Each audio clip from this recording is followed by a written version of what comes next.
Assalomu alaykum. Bahromjon, yaxshimisiz? Sog'lig'ingiz yaxshimi, hormang. Nima kamchiliklar? Charchash yo'q aka, kamchiliklar yo'q. Xudoga shukr, sizlar borsizlarni kamchiliklarimizni aytib turibsizlar. Rahmat.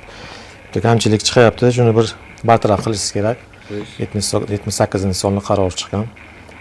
O'shanga hozir kassa apparati to'lov terminalini to'liq ishlatishingiz kerak. O'shanga hozir to'liq ishlamayapsiz. O'shanga sizga men hozir bitta rasmiy ogohlantirish beraman. Bu kamchiliklarni 3 kun ichida bartaraf qilishingiz kerak. 3 kun ichida agar bartaraf qilmasangiz, siz tekshirishga majbur bo'lamiz.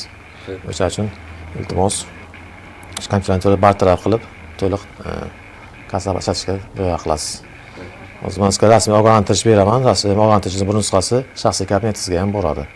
Yana bir holat Kogon shahridagi temir yo'lchilar mahallasida faoliyat yuritayotgan qurilish tashkilotida mehnat faoliyatini amalga oshirayotgan xodimlar va ish haqi fondini soliq hisobotida aks ettirmaslik bilan bog'liq kamchiliklar bor edi. Shunga qaramay, soliq inspektori ushbu tadbirkorlik subyektida bo'lib, yuqorida ta'kidlanganidek, soliqchi tadbirkorga ko'makchi tamoyili asosida unga rasmiy ogohlantirish berib, amaliy yordam ko'rsatdi.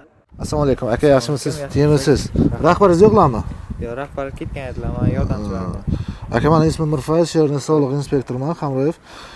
Aka, sizni yordamchi buxgalter bo'lsangiz, aka, hozirda ishlab turgan xodimlaringiz bilan soliq hisobotlaridagi xodimlar bilan farq tafovut chiqadimi? Bo'lishi mumkin. To'g'ri, bo'lishi mumkin. Shu uchun hozir aka sizga O'zbekiston Respublikasi Prezidentining 78-sonli qaroriga asosan sizga rasmiy ogohlantirish berilaman aka. Unga asosan siz 3 kun muddatda xodimlaringizni ishchi sonini aka hisobotlaringizga qayta hisobot berib, tafovutni yopib, kamchiliklaringizni bartaraf etsangiz aka, sizga hech qanday soliq tekshiruvlari va jarima va moliyaviy jarimalar qo'llanilmaydi.